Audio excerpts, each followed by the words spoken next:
आपको ये कैलकुलेट करना है कि एक एसी सर्किट के अंदर, एसी सर्किट मतलब कोई आरएलसी सर्किट है मान लो, और उसमें एक एसी वोल्टेज सोर्स लगा दिया आपने, और उसमें वोल्टेज जो आपने अप्लाई कर रखा है वो है E equals to E naught sine omega t, और इससे जो करंट सर्किट में फ्लो होगा वो है I equals to I naught sine omega T minus five. Five क्या है यहाँ पे? करंट और वोल्टेज के बीच का फेज डिफरेंस। कौन लीड कर रहा है यहाँ पे, देख के बताओ। वोल्टेज लीड करेगा क्योंकि वोल्टेज का फेज ज़्यादा है ओमेगा टी, और करंट का फेज कितना है? Omega T minus five. Sine function के आगे इधर जो लिखा हुआ है वो क्या होता है? फेज। फेज किसका ज़्यादा है? वोल्टेज का ज़्यादा है। तो लीड कौन करेगा? जिसका फेज ज़्यादा होगा। तो यहाँ पे वोल्टेज लीड करेगा, करंट लैग करेगा। क्लियर है इतना? ठीक है। अब यहाँ पे देखो, फेज डिफरेंस का जो मतलब है वो ये है कि वोल्टेज और करंट एक साथ मैक्सिमम और मिनिमम नहीं होंगे, उनके बीच में एक डिले चलेगा, है ना। और उसको हम फेज डिफरेंस फाई से रिप्रेजेंट करते हैं। जैसे यहाँ पे वोल्टेज लीड करेगा तो वोल्टेज में वेरिएशन पहले आएंगे, और उसके बाद में वही वेरिएशन करंट के अंदर भी आएंगे, लेकिन फाई एंगल बाद में। ठीक है, लैग करने का मतलब ये है, पीछे रहने का मतलब ये है। तो यहाँ पे होगा क्या कि किसी इंस्टेंट पे वोल्टेज मैक्सिमम होगा, करंट थोड़ा कम होगा। किसी इंस्टेंट पे करंट जीरो हो जाएगा, वोल्टेज की वैल्यू कुछ मिलेगी। कभी करंट और वोल्टेज किसी एक वैल्यू पे पहुंचेंगे, मतलब बार बार। जैसे अगर मैं इसको डायग्राम से बताऊं तो ये वाली सिचुएशन चल रही है। ये मान लो वोल्टेज वाला वेवफॉर्म है और करंट वाली वेवफॉर्म इससे फाई एंगल के फेज डिफरेंस पे है। मान लो यहाँ से स्टार्ट हो रही है ये करंट वाली वेवफॉर्म। तो आप क्या देख रहे हो? कभी वोल्टेज ज़्यादा है, कभी करंट ज़्यादा है, कभी करंट कम है, वोल्टेज ज़्यादा है, इस तरीके से चल रहा है। तो एक कंप्लीट साइकिल के लिए अगर हम देखें जीरो से टी टाइम पीरियड में, जैसे मान लो यहाँ से आपने मेजर करना स्टार्ट किया, तो जीरो से टी टाइम पीरियड के अंदर मतलब यहाँ तक, है ना, ये वाली वेव फॉर्म है। तो यहाँ से लेके मैं यहाँ तक ऑब्जर्व कर रहा हूँ, तो यहाँ एक कंप्लीट साइकिल पूरा हो गया। तो जीरो से टी टाइम पीरियड के अंदर एवरेज कितनी पावर सर्किट में कंज्यूम हो रही है, क्योंकि हर एक इंस्टेंट पे पावर बदल रही है। पावर का फॉर्मूला होता है वोल्टेज इंटू करंट। कभी वोल्टेज ज़्यादा है, करंट कम है, कभी करंट ज़्यादा है, वोल्टेज कम है, तो हर एक इंस्टेंट पे दोनों का मल्टीप्लिकेशन क्या होगा? अलग अलग आएगा। समझ रहे हो बात? तो यहाँ पे क्या हुआ कि अलग अलग इंस्टेंट पे अलग अलग पावर सर्किट में कंज्यूम हो रही है। आपको ये कैलकुलेट करना है कि जीरो से टी टाइम पीरियड के अंदर एवरेज कितनी पावर सर्किट में कंज्यूम हुई। तो उसके लिए क्या करना पड़ेगा? एवरेज के लिए क्या करते हैं हम लोग? टोटल कर लेते हैं और फिर जितनी वैल्यूज होती है उतने से डिवाइड करते हैं। तो अगर मुझे जीरो से टी टाइम पीरियड के अंदर एवरेज पावर कितनी कंज्यूम हो रही है, तो मैं ये कैलकुलेट करूंगा कि जीरो से टी टाइम पीरियड के अंदर एसी सोर्स ने कितना एनर्जी सप्लाई की या कितना वर्क उसको करना पड़ा सर्किट में करंट फ्लो करने के लिए, और उस वर्क को या उस एनर्जी को मैं डिवाइड कर दूंगा टाइम से। कितने टाइम के लिए मैं टोटल कर रहा हूँ? जीरो से टी, तो टी से मैं डिवाइड करूंगा उसको, तो उससे मुझे क्या मिलेगा? एवरेज पावर, है ना, एवरेज पावर मुझे मिलेगी। तो अब इसको कैलकुलेट कैसे करना है तो वो समझना है। देखो, मान लो कि किसी इंस्टेंट पे मैं आपको इसको अगर मैं लिखूं इक्वेशन को, मान लो किसी इंस्टेंट पे अगर आप पावर कैलकुलेट करोगे तो उस इंस्टेंटेनियस पावर का फॉर्मूला होगा वोल्टेज इनटू करंट। देखो, किसी टाइम टी के ऊपर वोल्टेज कितना है ई, और उसी टाइम टी के ऊपर करंट कितना है आई। तो इंस्टेंटेनियस पावर का मतलब होता है उसी पर्टिकुलर टी टाइम के ऊपर, उसी इंस्टेंट के ऊपर पावर कितनी कंज्यूम हो रही है। तो उसका फॉर्मूला होगा वोल्टेज इंटू करंट, तो ई इंटू आई। ठीक है, ई और आई की वैल्यूज पुट कर दोगे तो आपके पास इंस्टेंटेनियस पावर आ जाएगी। इंस्टेंटेनियस पावर का मतलब है D W by D T.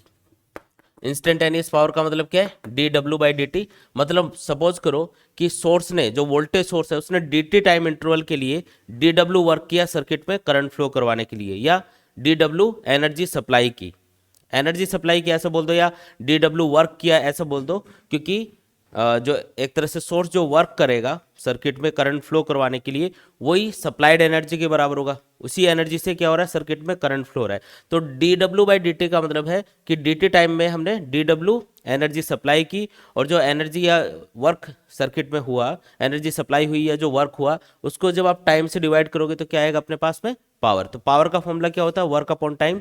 तो डी टी टाइम में डी डब्ल्यू वर्क हुआ तो पावर कितनी कंज्यूम हुई? D W by D T. इसको हम क्या बोलेंगे? इंस्टेंटेनियस पावर, क्योंकि एक स्मॉल इंस्टेंट के लिए, एक स्मॉल टाइम इंटरवल के लिए हमने पावर को कैलकुलेट किया है। तो इंस्टेंटेनियस पावर को क्या लिखते हैं अपन? D W by D T. D W क्या है? वो स्मॉल वर्क जो डी टी टाइम में हुआ। कैसे कैलकुलेट करोगे इस डी डब्ल्यू को? तो डी टी इधर मल्टीप्लाई कर दो, D W equals to E into I into D T. E और आई को मल्टीप्लाई करके डी टी जो टाइम इंटरवल है उससे मल्टीप्लाई कर देंगे, तो उस स्मॉल टाइम इंटरवल में जो वर्क हुआ, जो सोर्स ने वर्क किया, वो अपने पास आ गया। लेकिन हमको क्या करना है, हमको एवरेज पावर कैलकुलेट करनी है 0 से t टाइम पीरियड के अंदर। तो 0 से t टाइम पीरियड के अंदर टोटल कितना वर्क सोर्स को करना पड़ा, टोटल वर्क कैलकुलेट करना है ना अपन को, तो फिर टी से डिवाइड करेंगे। तो 0 से टी टाइम पीरियड के अंदर आप ऐसे डी टी एक स्मॉल जो टाइम इंटरवल है, ये इन्फाइनेट टाइम इंटरवल ले सकते हो छोटे छोटे, और इन्फाइनेट टाइम इंटरवल के लिए ये वाला फॉर्मूला अप्लाई करके जो स्मॉल वर्क होगा डी डब्ल्यू वो कैलकुलेट कर सकते हो, फिर सबका टोटल करना है। अब इस प्रोसीजर का नाम होता है इंटीग्रेशन, है ना। तो यहाँ पे हम क्या करेंगे, इसका इंटीग्रेशन करेंगे, और इंटीग्रेशन करने से हमको क्या मिलेगा, हमको टोटल वर्क मिलेगा। कितने टाइम में आपको टोटल करना है, 0 से t। तो ये अपने पास एक फॉर्मूला आ गया, और इस फॉर्मूले में वैल्यू पुट करके जब आप इसको सॉल्व करोगे तो ये टोटल वर्क W के बराबर आएगा। और लास्ट स्टेप में क्या करेंगे, फिर उसको कैपिटल T से डिवाइड कर देंगे, तो क्या आएगा अपने पास, एवरेज पावर। समझ में आया क्या प्रोसीजर, ये फॉर्मूला यूज़ करना है। और इसमें ये आएगा W, ये टोटल वर्क W होगा।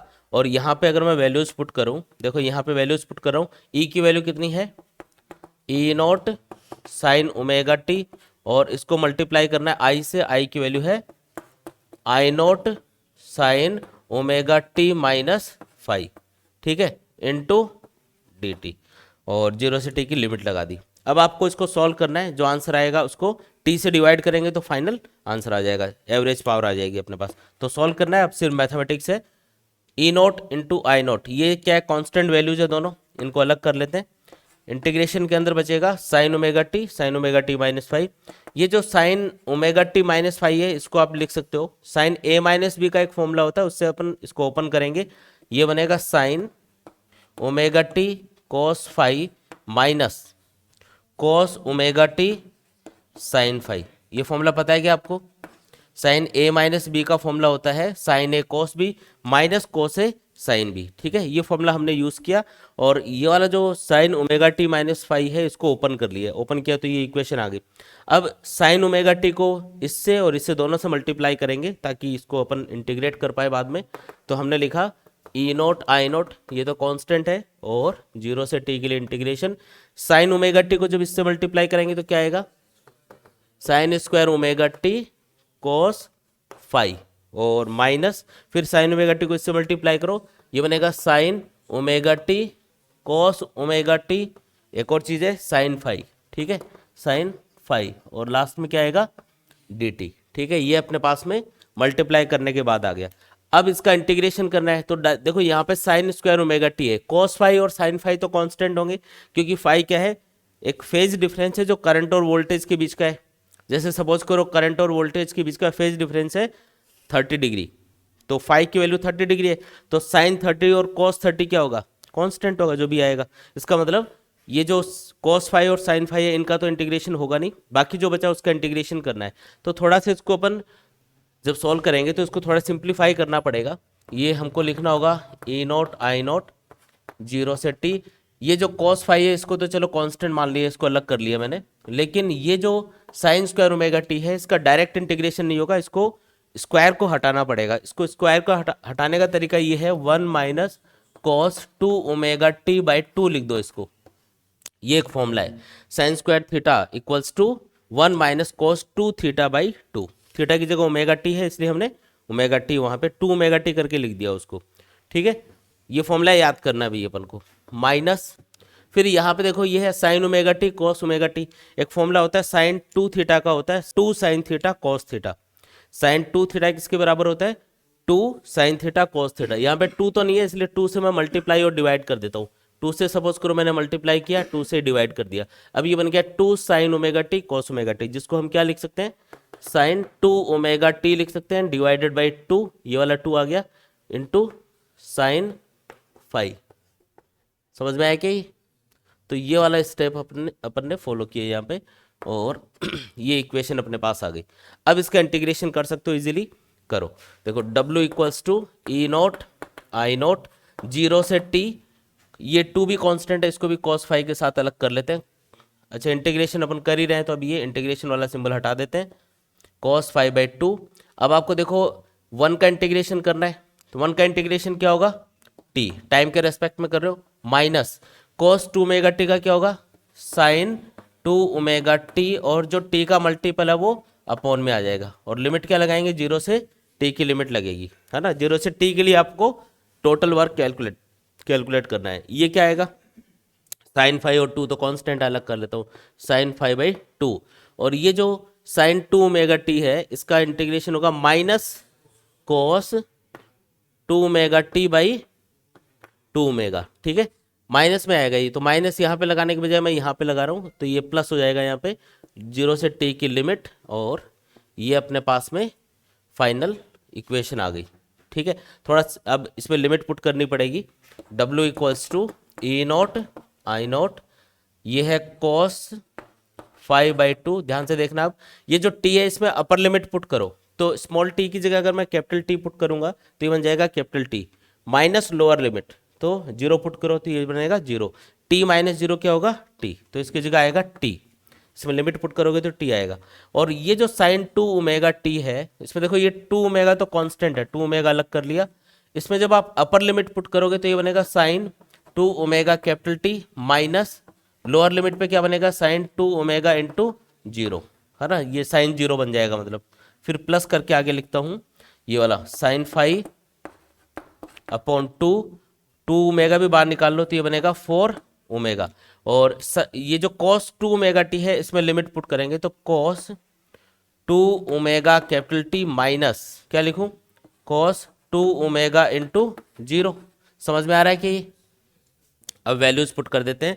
देखो जो ओमेगा होता है, ओमेगा मतलब एंगुलर फ्रीक्वेंसी, उसका फॉर्मूला होता है 2 पाई अपॉन टी, क्या फॉर्मूला है उसका, omega equals to 2 pi upon t, तो ओमेगा इंटू टी क्या बनेगा 2 पाई, तो जहां भी ओमेगा इंटू टी लिखा है वहां पे क्या आएगा 2 पाई आएगा, ये 2 पाई के बराबर है, 2 पाई इंटू 2 क्या बना 4 पाई, साइन 4 पाई क्या होता है 0, साइन फंक्शन की वैल्यू 0 पाई 2 पाई 3 पाई 4 पाई इन सब पे 0 होती है, ये वाली टर्म क्या होगी 0, और साइन 0 भी 0 होगा क्योंकि देखो 0 से ये मल्टीप्लाई हो तो ये साइन 0 बना, साइन 0 0 ही होता है। अच्छा यहाँ पे मतलब ये वाली पूरी टर्म क्या होगी 0, ये 1/2 ओमेगा भी इससे मल्टीप्लाई होगा तो ये पूरा का पूरा 0 हो चुका है।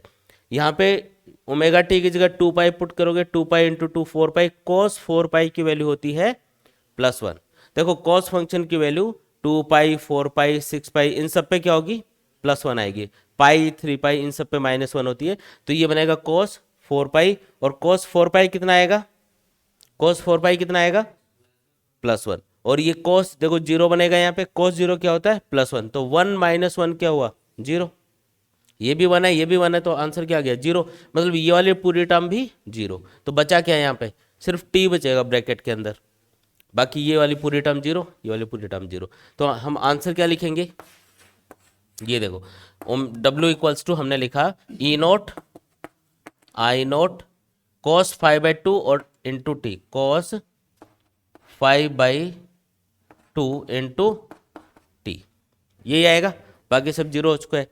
अब यहाँ पे ये जो 2 है इसको हम √2 इंटू √2 लिख सकते हैं, उससे बेनिफिट क्या होगा, ये जो ई नॉट बाई √2 बनेगा, एक √2 इसमें से ले लेंगे, तो ई नॉट बाई √2 को क्या लिख सकते हो ERMS लिख सकते हो, RMS जो वोल्टेज है ना उसको हम बोलते हैं ई नॉट बाई √2 के इक्वल, तो W इक्वल्स टू अपने पास आ गया ERMS, ई नॉट बाई √2 और आई नॉट बाई √2 को हमने लिखा IRMS इंटू क्या आएगा cos 5 इंटू क्या आएगा ये t आएगा।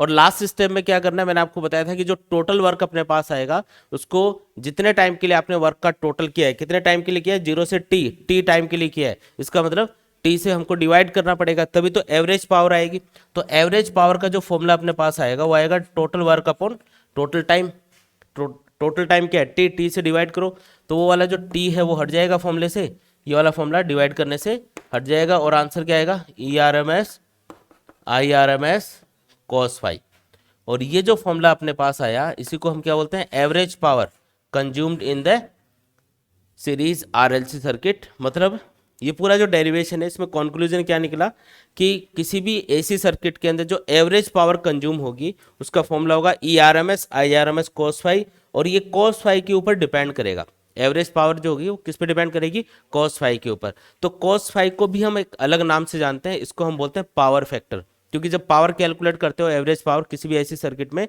तो cos 5 का भी एक इंपॉर्टेंट रोल है उसमें, cos 5 भी आता है, तो cos 5 को हमने क्या बोला पावर फैक्टर, ठीक है। और फाई के ऊपर ये पावर डिपेंड करती है। करंट और वोल्टेज के बीच का जो फेज डिफरेंस होगा उसके ऊपर एवरेज पावर डिपेंड करेगी। ठीक है, अगर फेज डिफरेंस जीरो है, करंट और वोल्टेज के बीच में सपोज करो फेज डिफरेंस जीरो है, तो मैक्सिमम पावर कंज्यूम हो रही होगी सर्किट में, मैक्सिमम पावर सर्किट में कंज्यूम हो रही होगी, क्योंकि कॉस जीरो क्या होता है, 1 होता है, तो मैक्सिमम वैल्यू आएगी इसकी। लेकिन अगर करंट और वोल्टेज के बीच का फेज डिफरेंस पाई/2 है सपोज करो, तो उस कंडीशन में कॉस फाई क्या आएगा, जीरो, और उस कंडीशन में एवरेज पावर कितनी कंज्यूम होगी, जीरो। एक एग्जांपल देता हूँ, जैसे प्योर इंडक्टर या प्योर कैपेसिटर वाला सर्किट था जो हमने पढ़ा था पहले।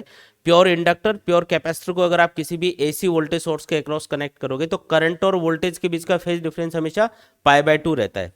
इंडक्टर के केस में वोल्टेज लीड करता है करंट से पाई/2 एंगल से, और कैपेसिटर के केस में क्या होता है, करंट लीड करता है वोल्टेज से पाई/2 एंगल से, तो फेज डिफरेंस हमेशा पाई/2 का चलेगा। इंडक्टर के केस में प्लस पाई/2 होगा फेज डिफरेंस, और कैपेसिटर के केस में माइनस पाई/2, तो है तो पाई/2, और पाई/2 वहाँ पे पुट करते क्या आएगा आंसर, जीरो। इसका मतलब एक प्योर इंडक्टर और प्योर कैपेसिटर कोई भी एवरेज पावर कंज्यूम नहीं करते हैं। ये क्या होते हैं, एनर्जी स्टोरेज डिवाइस होते हैं। ये सर्किट से पावर कंज्यूम नहीं करते, जो एनर्जी लेते हैं उसको स्टोर कर लेते हैं, और मतलब कंटिन्यूसली ऐसे नहीं कि ये कंटिन्यूसली पावर लिए जा रहे हैं उससे, ये नहीं लेते। तो पावर कौन लेता है फिर, पावर लेता है रेजिस्टेंस। रेजिस्टेंस के लिए फेज डिफरेंस कितना होता है करंट और वोल्टेज के बीच का, जीरो। और अगर जीरो फेज डिफरेंस होगा तो वो मैक्सिमम पावर कंज्यूम करेगा। क्या करेगा, अगर रेजिस्टेंस एसी सोर्स के क्रॉस कनेक्टेड है तो वो मैक्सिमम पावर कंज्यूम करेगा सोर्स से, और उसको हीट में कन्वर्ट करता रहेगा, मतलब लॉस करेगा एनर्जी का। भाई इलेक्ट्रिकल एनर्जी का काम ये था किसी सर्किट में कि जैसे कोई लाइट का बल्ब है, कोई फैन है, कोई मशीन है, उसको चलाना था, लेकिन वो हीट प्रोड्यूस कर रहा है रेजिस्टेंस उस सर्किट में, तो इसका मतलब वो एनर्जी जो हीट की फॉर्म में कन्वर्ट हो रही है वो वेस्टेज जा रही है एक तरह से, उसका यूज़ थोड़ी अपन ने उसको हीट प्रोड्यूस करने के लिए नहीं लगाया। हाँ, हीटर की बात करेंगे वो अलग है, हीटर में तो अपन को हीट ही प्रोड्यूस करनी होती है।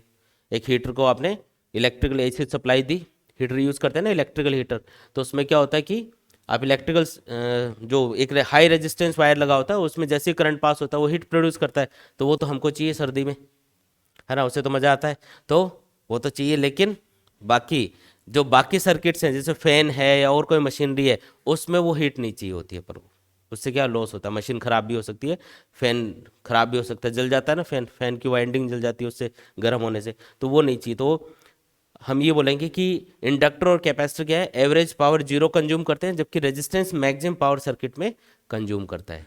ठीक है, ये उसका फॉर्मूला है एवरेज पावर कैलकुलेट करने के लिए।